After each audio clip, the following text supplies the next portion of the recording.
Ito ang lining nitong espresso. Pinakabit ko ito noong I think 2021 dyan sa Unitap, Dasmariñas. Doon sa labas may mga nakatambay doon. So I think nabigla ako dito kasi hindi ko alam na ganun pa nakamahal.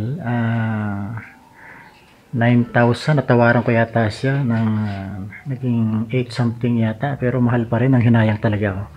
Pero ngayon napanood ko dun sa YouTube at sa ibang videos na ito pala ay pwedeng mag-cause ng corrosion, kalawa. So masakit man sa aking kalooban ay tatanggalin ko na itong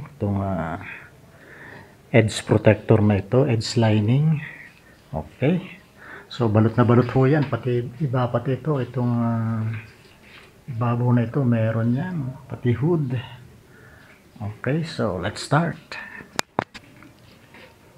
Sisimulan ko dito sa hood. Tanggalin natin. Sana wala pa siyang damage. Kaya ng mga napanood ko may damage. So eto, hindi pala siya maganda. Maganda lang tingnan pero nag-focus siya ng corrosion o kalawang. Sana ito naman may garahe naman to. Isa na may bihirang kahit tigilan ng tubig talaga. So let's hope for the best. Sana walang damage na nangyari. Okay, let's proceed. Okay, ito na. So far wala naman nakikita ang damage. Yun lang, may mga bakas-bakas siya na ganyan. Siguro naman makukuha ng sa tuwalya. Okay, so goodbye almost 9,000 pesos. Ayan, natanggal na natin. Okay,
tanggal ko na.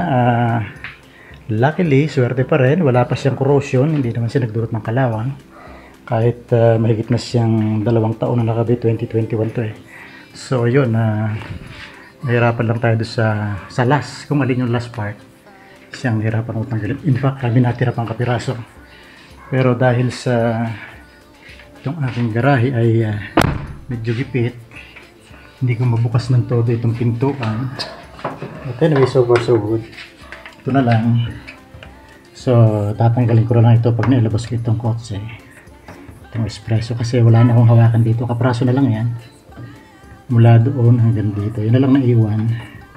So pwede pa rin itong pagsimula ng kalawang kasi titigil na lalo ang tubig ngayon dito kasi nakasahod siya.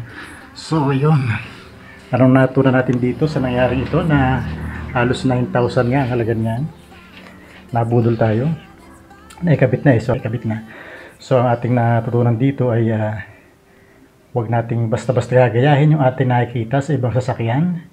Kung nagagandahan man tayo ay ating isipin muna ang possible pros and cons. Tayo ay mag-research baka may mga available video. Ito, nakita ko yung video, hindi naman huli na, natanggal pa natin, at least naagapan pa natin.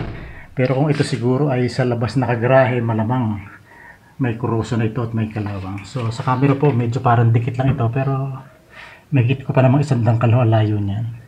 So in reality, mahigit ko naman sa isang dangkal. In fact, pag ako ito magilid, ako naman ay makakadaan pa.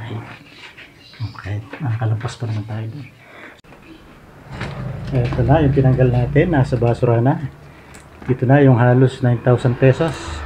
Pero at least nakatulong tayo doon sa nagkabit nito bago na-discover ng maraming may sasakyan na hindi pala magandang gumamit nito.